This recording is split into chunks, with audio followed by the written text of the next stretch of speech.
Hi folks, I'm Richard Friedman and welcome to my first of 2020 Trump cartoon countdown of the week.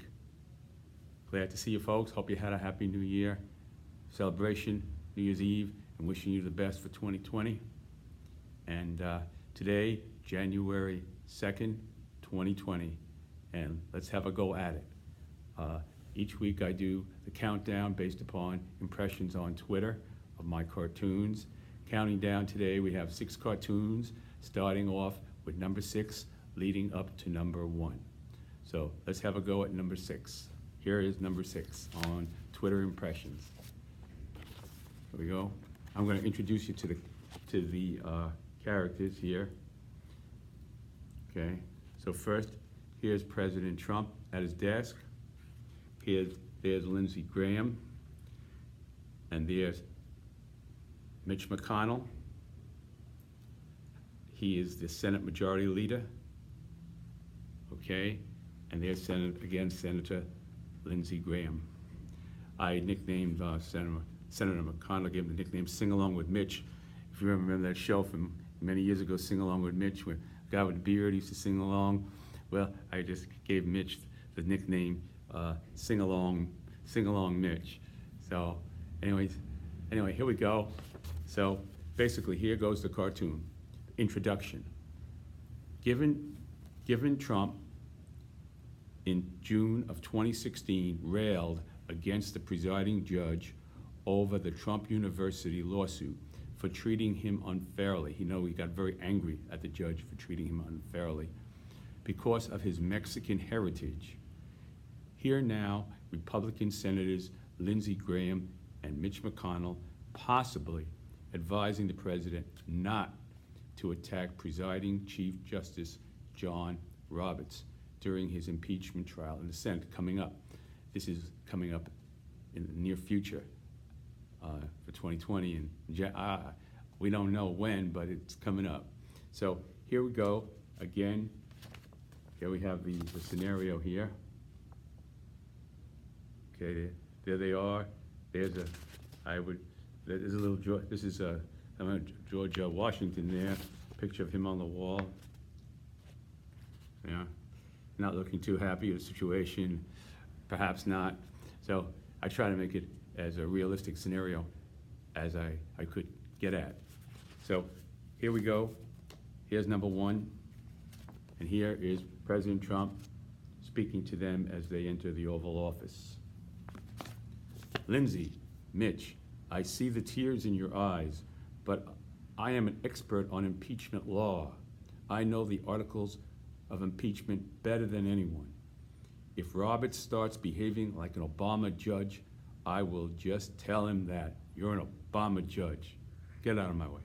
Okay, something like that. So now, here is Lindsey Graham, who's been very close to President Trump nowadays. Here's Lindsey Graham responding. There he is. Here's Lindsey. Here's Lindsey. And he says, Mr. President, Mitch and I have no doubts about your great constitutional knowledge, but Chief Justice John Roberts was appointed by President George W. Bush, not Obama, meaning W, not HW, W. W, okay? And so here we go. Here we go to the response. Response from President Trump in this cartoon. W called me a blowhard and voted for Hillary Clinton. That puts W with the Obama deep state. So there you go. So he is Obama. In his mind, he would be an Obama judge after all, because even though he was appointed by a Republican, this Republican voted for Hillary Clinton, so therefore that negates his Republican credentials and makes him into an Obama judge, hypothetically in, I guess you could say, in Trump's world or whatever, okay? So that was number 6, numero 6 of the week. Here we go now, number 5. Okay, introduce you to the characters before we get into it, as always. Here we go. Here's here's John Roberts, who will preside over the Senate impeachment trial. John Roberts. Here is Chuck Schumer. He is a Senate minority leader, Chuck Schumer. There's President Trump having a dream about this Senate trial coming up. He's dreaming about what's going to happen here, and this is a possible dream he might have had. Okay, and here's the dream, of course, is here. Here's the whole center picture. The whole center of the dream is right here, which is, let me get this here. Rudy Giuliani.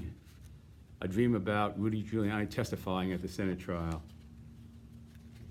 Okay, here we go. There, okay. There's Rudy. Okay. Just so you see Rudy. This is in the dream now. President Trump's dream, nightmare of Rudy testifying at his impeachment, Senate trial impeachment that is looming very soon, coming up. Okay, so here we go. Let's have a go at it. Okay, Chuck Schumer, Senate Minority Leader, New York. And here's his question to Giuliani. Is it true you told President Trump you wanted former ambassador to Ukraine, Marie Yovanovitch, out of the way because she had an anti-Trump bias and interfered with your investigations to get dirt on the Bidens? And here's, okay, so that was Chuck Schumer's question, and here's Rudy responding here. Rudy's going to respond to that. I'll give you a chance to read it for yourself a little bit there. Okay.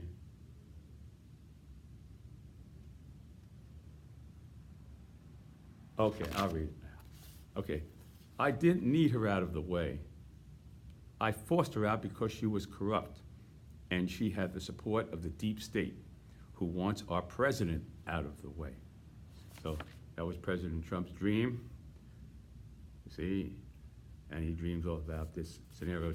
And there's John Roberts. He's up there. He's taking all this in, saying, what the hell am I doing? It's a nightmare for me too. You know, it's his nightmare also. You know, so anyway, that was that cartoon. Okay, so that was numero 5. Okay, moving down the countdown to number 4. Okay, here is, I guess you can guess who that is.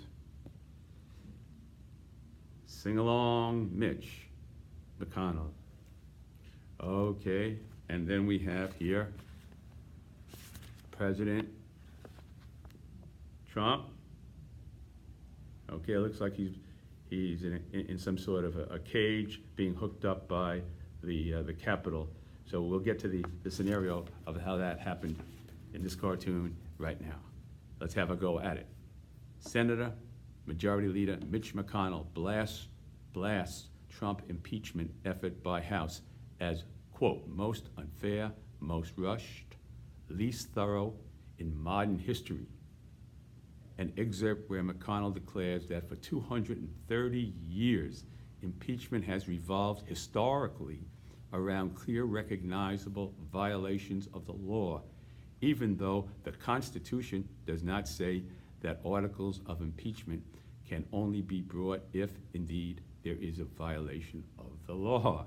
So that's a little flip-flop there, in a way. I mean, here's the gist of it, is that he's saying, basically, that historically, nobody has ever been impeached without violating the law, but so we have to obey the conformity of the past, and yet the Constitution doesn't forbid that, and they see, our founding fathers saw situations where there could be no law broken, and yet the president would be justifiably impeached. So he's not saying the Constitution prohibits that. He's saying that we should honor the past, the past, it's almost like common law, let's say. The common law, not the written law, the common law of the past, of past Congresses and things that have happened in this country, and we should live with the past decisions and use and go accordingly to the past. So it's kind of like, I don't know, it's a little bit of,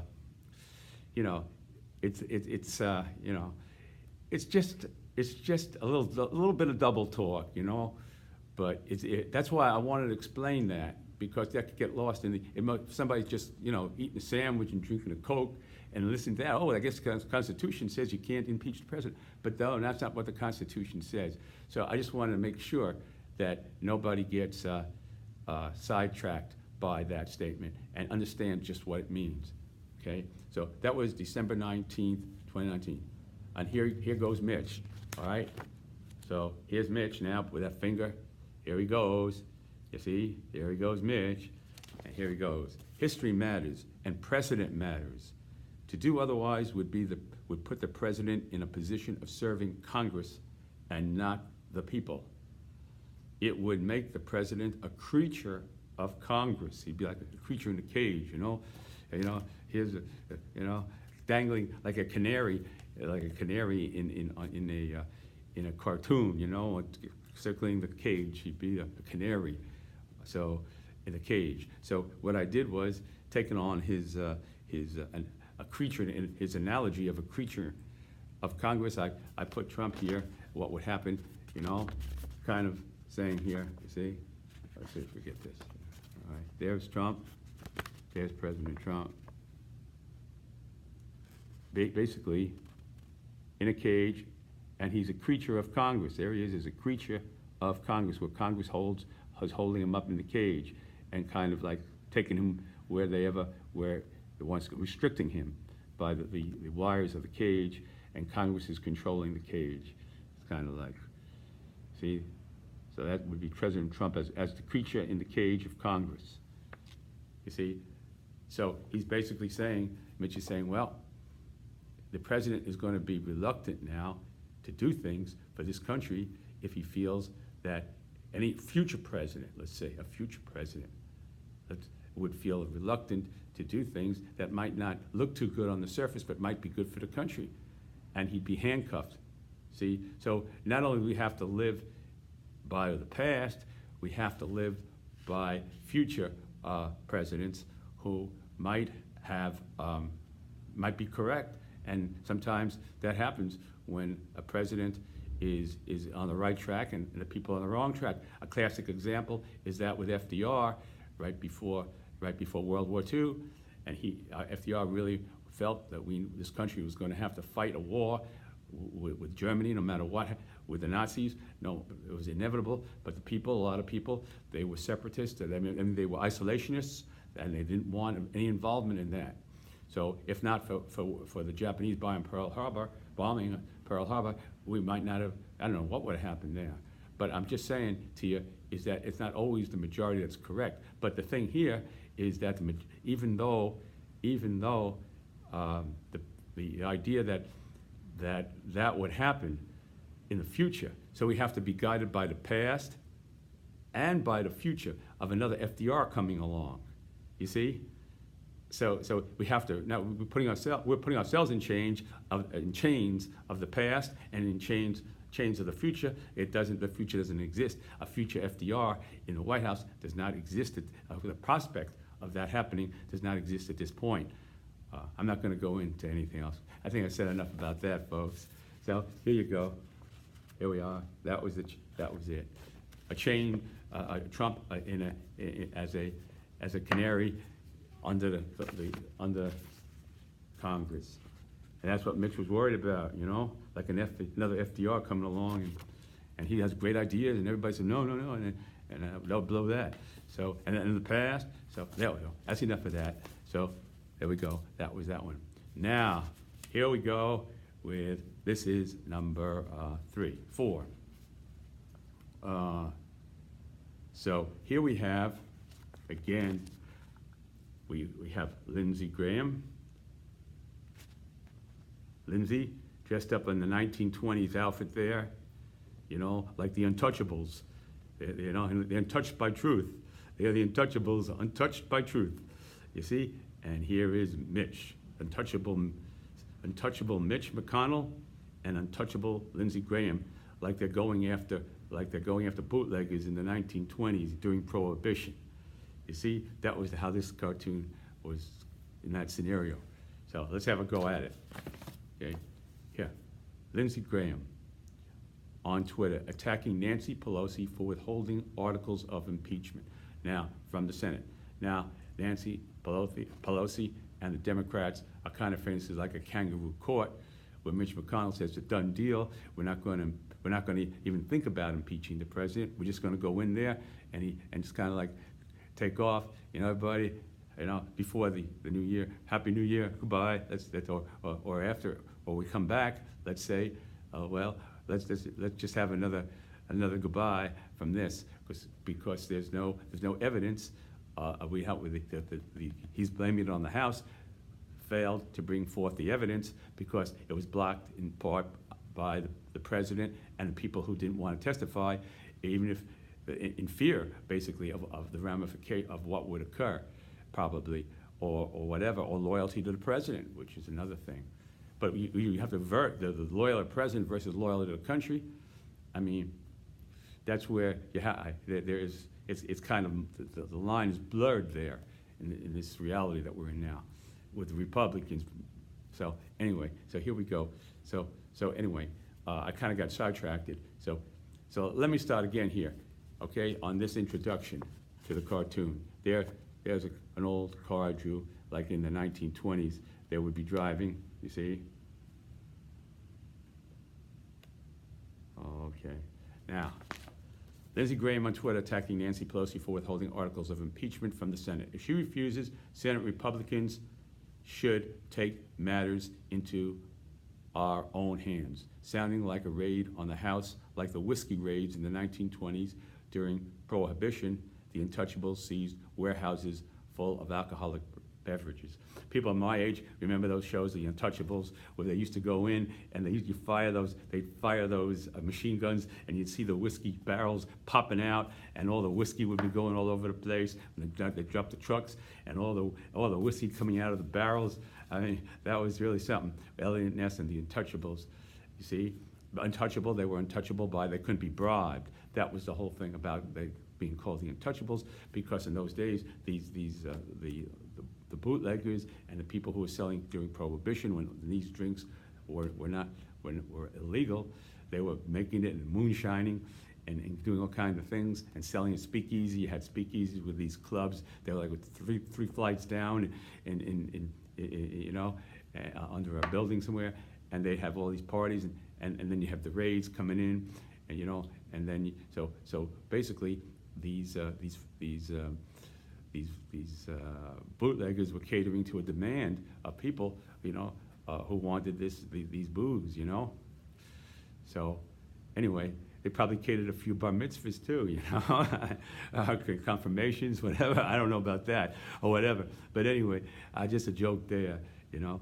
So I'm just saying to you that trying to put in the scenario of that. Okay, so here we go, and there they are they're at the Capitol with their old 1920s car, saying, Lindsey, this raid is the end of the Pelosi mob. You know, they're like this is the end of the Pelosi mob. You know, like they were a mob of bootleggers, you know, bootlegging the truth. You know, the truth has become like the truth is like prohibition now. Prohibition of alcohol, we have prohibition of the truth. So that was the analogy. The prohibition of the truth with the prohibition of alcoholic beverages. So we have a prohibition of the truth. So they're like be enforcing that prohibition on the truth. We got to get that Nancy mob. All right, I said enough there, that's for sure. So I hope you enjoyed that cartoon there, folks. I worked hard on drawing that car, I tell you that. Took a lot of, I worked up, they burned the midnight oil on that car. Okay. All right, now, here we go. Again, here we have President Trump. And here we have Zoltar. Zoltar, the great fortune teller. Zoltar. There's Zoltar, President Trump. All right. So let's have a go at it. Trump checks in with Zoltar for his fortune on North Korea, following the president saying, I may get a nice president like a beautiful vase from him. You don't know, you never know, amid a new satellite image of a factory where North Korea makes military equipment used to launch long-range missiles, shows the construction of a new structure. Well, this new structure, now the leader of North Korea has come out since this cartoon saying that he has a new weapon, a new advanced weapon that he's holding, that he doesn't want to come out with it and say it. He's waiting to see, what he can get out of, what mileage he can get out of this new weapon with President Trump. You see? So that's the story there. He's got a new weapon, and he wants to get rid of the sanctions that he feels were unjustly put on him. And President Trump really feels that his strong affection, both mutual, I don't know if it's mutual, but President Trump's let's just say his warm relationship, that appearing to be a warm relationship, he's going with that, saying that the leader won't violate that. He maybe he'll just, maybe his advanced weapon could be something like a vase with a little firecracker in it, So anyway, here's President Trump going to Zoltar for some fortune telling in this cartoon. And there's Zoltar. Okay, here's President Trump. Zoltar, I have so many beautiful letters from North Korean leader Kim Jong-un. I can't believe Kim would throw away our warm relationship and so much tremendous potential. What say Zoltar? And here's Zoltar. Okay, there's Zoltar. If you want to read it yourself, I'll give you a chance to read it yourself.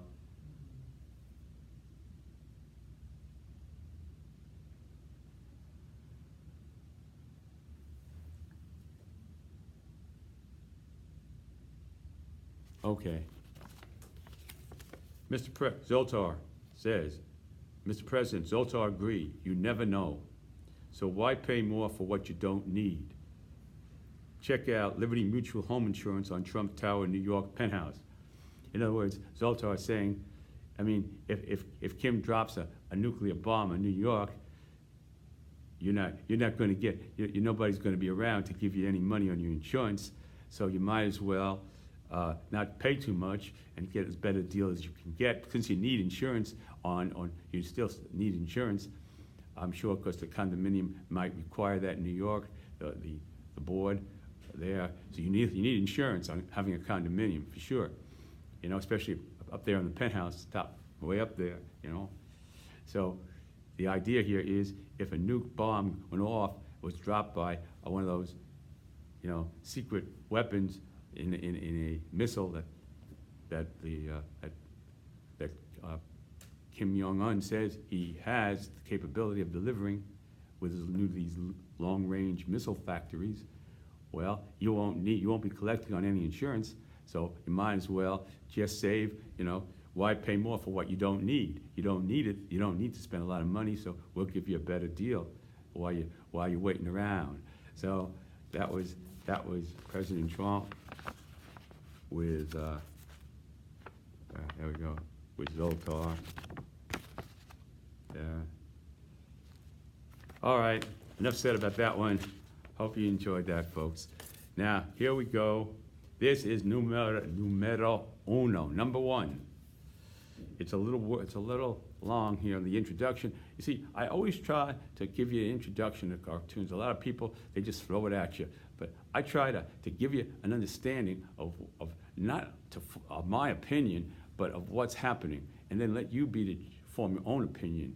But you can't form your own opinion. A lot of people don't have time to sit down and analyze this. So I give you the ingredients here to form your own opinion, and then a little joke, just so you don't go say, oh, what's going on here? So a lot of times, so that's kind of like the equation that I'm trying to go with here. Equation to inform and give you a good laugh at the same time without injecting my opinions. I try not to inject my opinions, let's put it that way. You know. So anyway, here we go with the characters in this cartoon. Here is Mick Mulvaney on the couch, on the Trump couch in the Oval Office, near the fireplace. Here's President Trump, and here's Mick Mulvaney, and let's see. Okay, no, there wasn't enough room for any more scenery here in the Oval Office because of it. I guess I felt the need to explain it to make it that you could form your own opinion. Okay, so here goes. Here it is. Let's have a go at it. After Trump's infamous July telephone call to Ukrainian President Vladimir Zelensky, pressuring the president to do us a favor, though, quote, do us a favor, though, quote, and the 91 minutes it took officials in the Office of Management and Budget reportedly to begin ordering the Pentagon to freeze aid agreements to Ukraine. So it took 91 minutes for that to happen, for basically that to occur, 91 minutes after his conversation with Zelensky. So in 91 minutes, I mean, President Trump, there was, I don't know if I don't think he would have been tweeting at that point in 91 minutes. He was probably thinking, who am I going to talk to? What am I going to do about this guy now? He's not too, he's kind of maybe giving me a car wash here about what he's going to do against getting dirt on the Bidens. So I'm going to have to get a little tough with him, and I got to speak to somebody I can really, truly trust. And that would be here, Acting Chief of Staff, Mick Mulvaney. You know, I've always joked here, I've joked before, I say Mick Mulvaney has done so much acting, he'll probably one day get a Lifetime Achievement Award on the Oscars for all the acting he's done in the White House. They'll give him a Lifetime Acting Achievement Award for being the longest acting official in the Trump administration, you know. At the Academy Award, Mick Mulvaney, here's your Oscar for best acting performance and staying in there in the White House, you know. So, all right, I did that. I said that before, but I couldn't resist saying it again because it just strikes at me as being appropriate. Okay, so after Trump's infamous July telephone call to Ukrainian President Vladimir Zelensky, pressuring the president to do us a favor, though, and the 91 minutes it took officials in the Office of Management and Budget reportedly to begin ordering the Pentagon to freeze aid agreements to Ukraine. That order to freeze aid was revealed in an email released from the impeachment was released after the impeachment vote, in which OMB, or Office of Management Budget official Mike Duffy ordered Pentagon officials to not install new defense aid obligations, and went on to say, given the sensitive nature of the request, I appreciate you keeping that information closely held to those who need to know executive direction. So what's happening here is not only is he cutting the aid, but he's saying, let's keep this cool. We don't want this word getting out. So if you're doing something that's good for America, and you believe in your heart that you're doing the right thing for America, why should you be worried about it? You have to keep it close to your vest. Why should you have to worry about somebody else finding out about it? I mean, you should be proud of that you're doing something if you're really protecting America from giving all that money that's going down the tubes because these guys there are doing whatever they're doing, but they're not doing it for the people in Ukraine. If you really believe that, you're doing it for America. So there's no reason to just say, let's just keep this quiet. So I mean, logically, I'm running a fine line here between giving you my opinion and giving you some logic. I'm just saying that's the logic here. Why? I ask you to think that, okay? Why? That's all I'm saying, okay? Closely held to those who need to know executive direction, okay? That and a possible 91-minute Oval Office conversation President Trump might have had with his acting chief of staff, Mick Mulvaney. Okay, now, here we get into the dialogue, how I created this dialogue in the Oval Office with Mick Mulvaney and the president with a fireside chat hereby. Okay? Yeah, okay.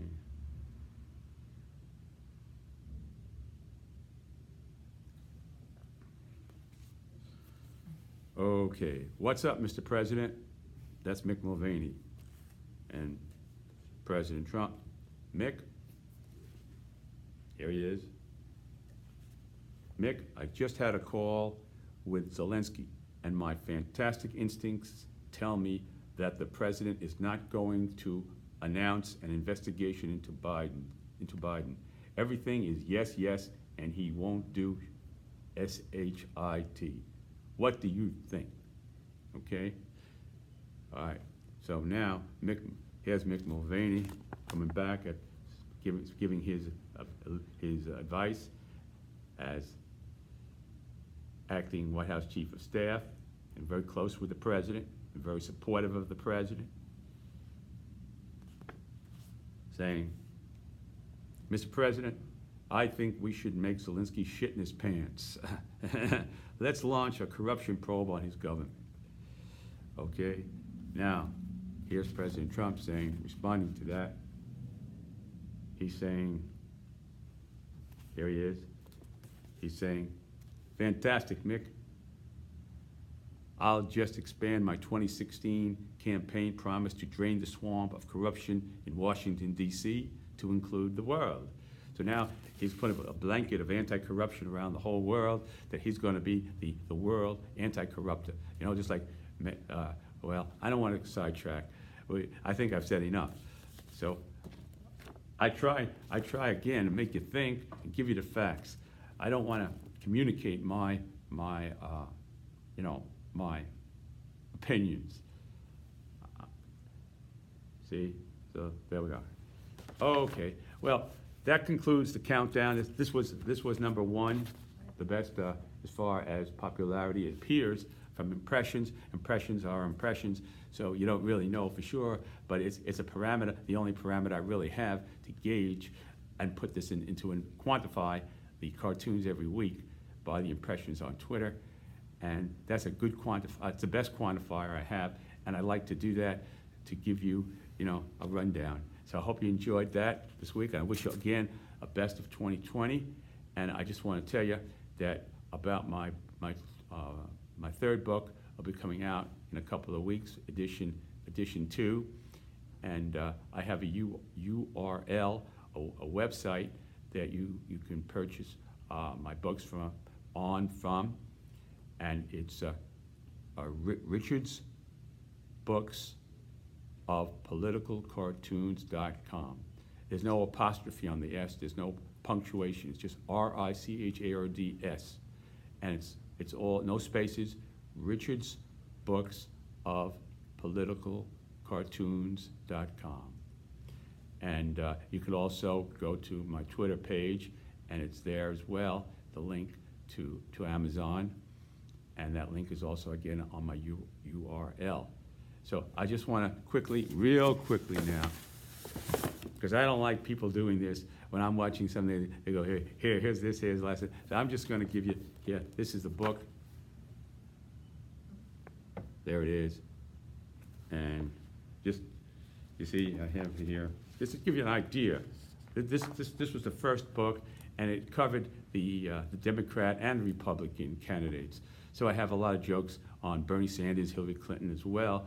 So you don't think and I've been doing this actually way back through the Obama administration and through the President George W. Bush administration. It's just that I just decided to do it, publicize it now, but it's there, and so there's one with leader. I'm not going to read it because that's not. I don't think that would be appropriate to start doing that. I don't want to. So here is just to give you an idea of what I have here. Here's Secretary Mnuchin. you know, up there. Okay.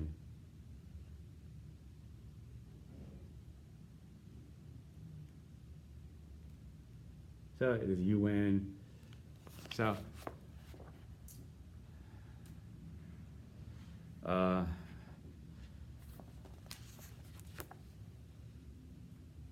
there's a vice president.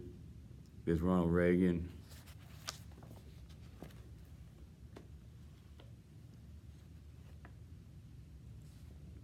I just want to flash by some Democrats, so we get a full. Let's go just a couple of. All right.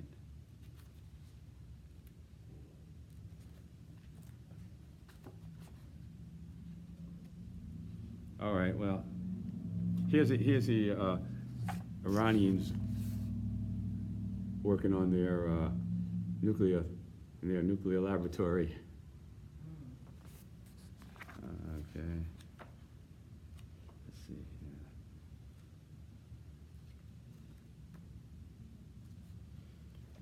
here. Those Democrats are hiding from me. I don't know. They're here for sure.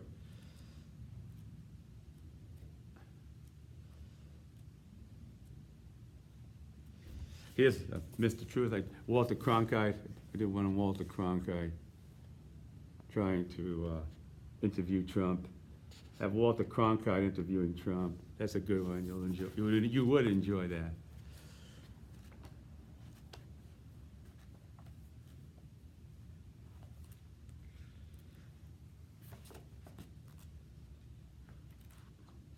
Oh, we'll just have to save it for another time.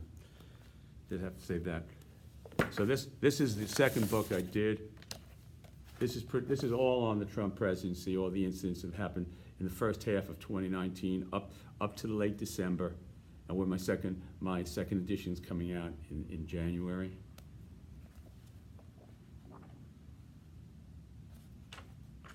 Here's our Attorney General.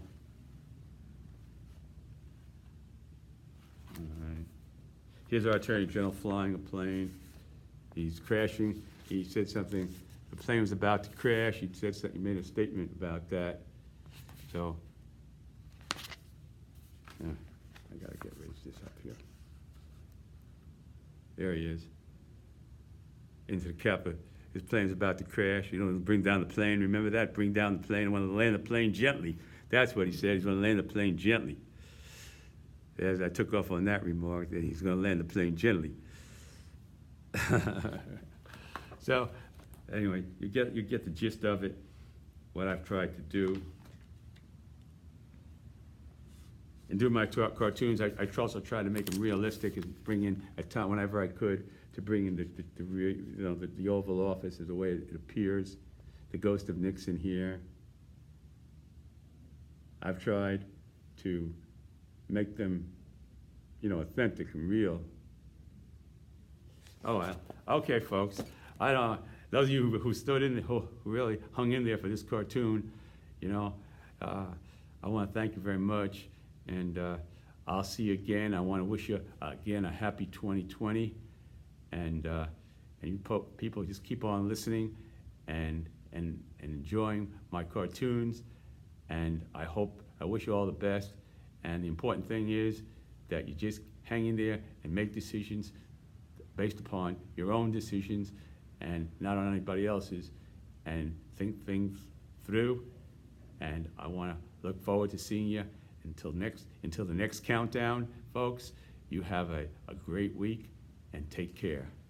Bye.